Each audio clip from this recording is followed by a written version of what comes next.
Halo semuanya, perkenalkan nama saya Gusti Muhammad Lutfi Kamil, mahasiswa dari program studi Teknologi Informasi, Fakultas Teknik, Universitas Tamangurat. Nah, selamat datang di video saya. Nah, pada kesempatan kali ini, saya akan melakukan sebuah peer review atau ulasan sejawat itu terhadap tugas laporan mata kuliah pemrograman mobile yang dikerjakan oleh teman saya, yaitu Muhammad Maulana Azari. Nah, sedikit konteks untuk teman-teman yang menonton.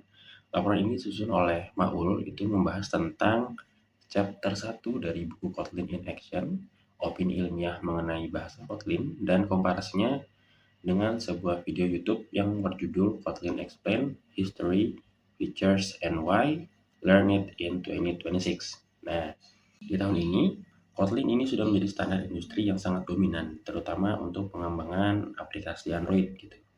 Nah, oleh karena itu, membedah dasar bahasa ini melalui peer review bukan hanya sekadar untuk memenuhi tugas kuliah, tetapi juga untuk melatih daya kritis kita sebagai calon software engineer atau programmer handal dalam mengevaluasi suatu teknologi.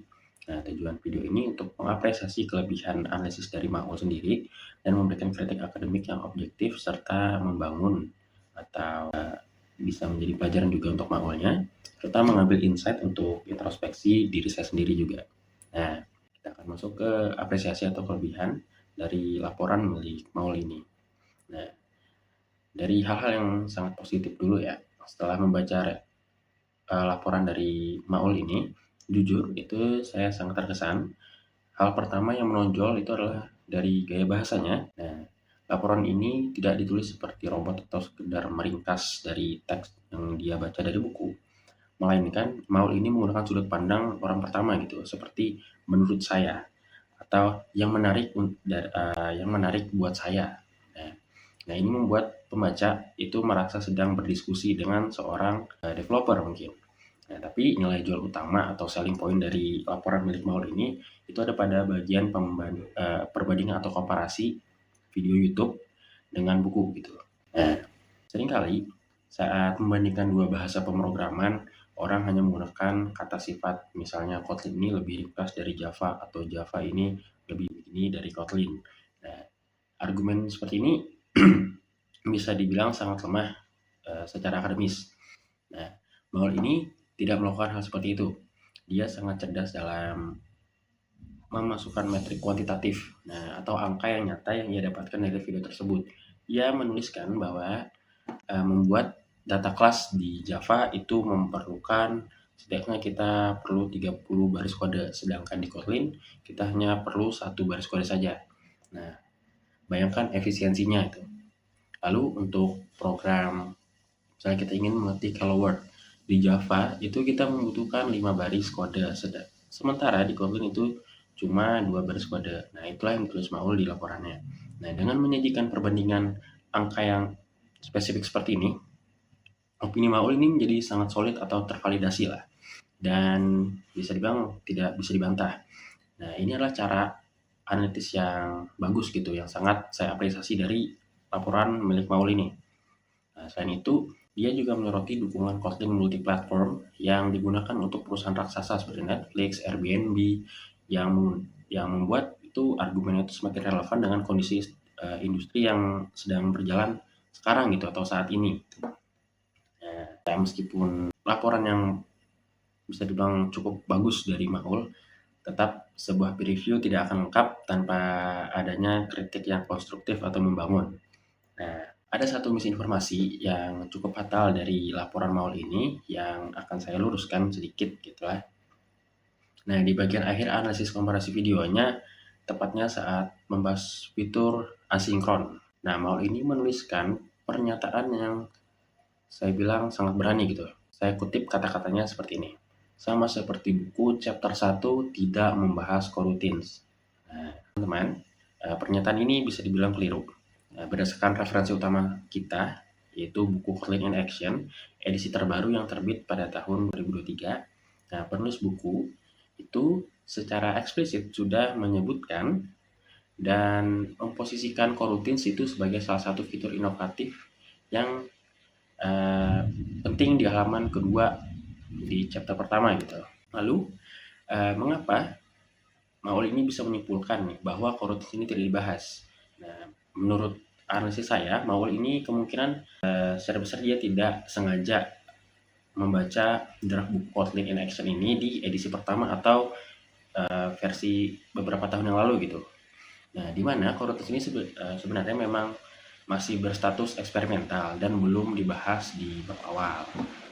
Nah, pelajaran yang berharga yang bisa kita petik dari informasi atau misfaktual dari Maul ini itu adalah di dunia software engineer atau programmer, teknologi ini bergerak dan diperbarui itu setiap bulan gitu ya.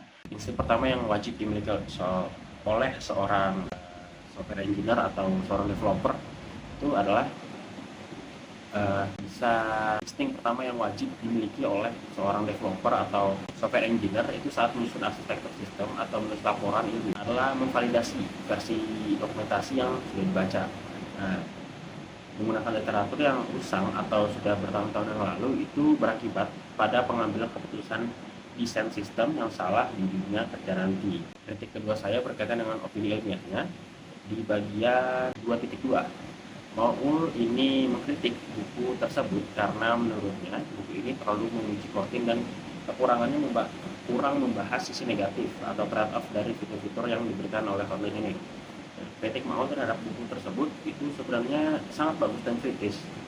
Namun sayangnya Maul sendiri itu lupa untuk menyertakan contoh opini teknisnya mengenai apa kelemahan Kotlin tersebut. Nah, laporan itu laporannya sih lebih argumennya itu sedikit menggantung gitu.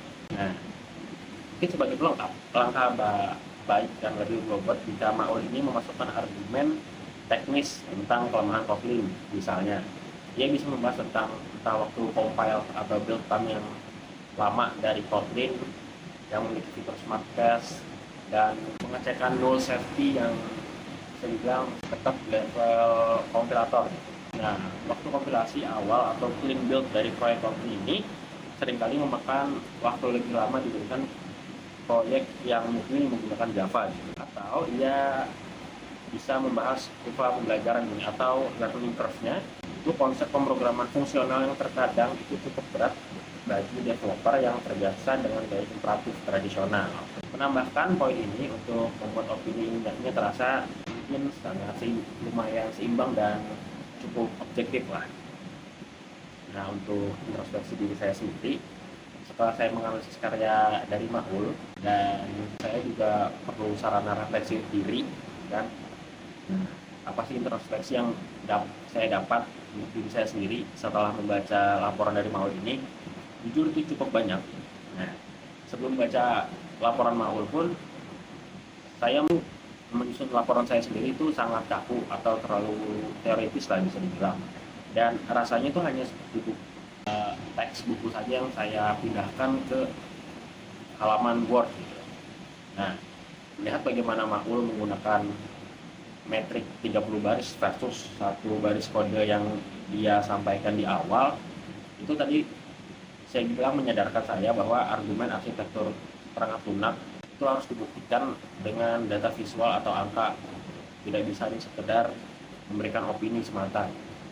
Nah, selain itu Maul juga itu memberikan pandangan baru kepada saya untuk berani memasukkan opini ilmiah yang benar-benar berasal dari pemikiran dan rasionalisasi pribadi atau pemikiran pribadi yang berdasar gitu. Nah, bukan sekedar ya ngomong doang apa yang kata penulis buku gitu. Nah, berkat review ini saya akhirnya mungkin akan sedikit merubah laporan saya nantinya. Untuk laporan selanjutnya itu jauh lebih tajam, analitis dan lebih profesional lah tentunya. Nah, sebagai kesimpulan akhir, laporan yang disusun oleh Maul ini adalah ya karya lah mungkin yang sangat komunikatif gitu, karena sebagai pembaca pun kita merasa sedang berdiskusi gitu, bukan hanya sekedar membaca. Nah, karena laporan dari Maul ini juga sangat terstruktur dan berhasil mengonversi gitu pemahaman teknis itu menjadi bahasa yang bisa dibilang mudah dicerna atau gampang dipahami oleh orang-orang. Nah, hanya butuh sedikit peningkatan saja dalam ketelitian, terutama di bagian literatur, karena itu cukup fatal gitu. Dan mungkin di pendalaman bagian trade-off teknologinya.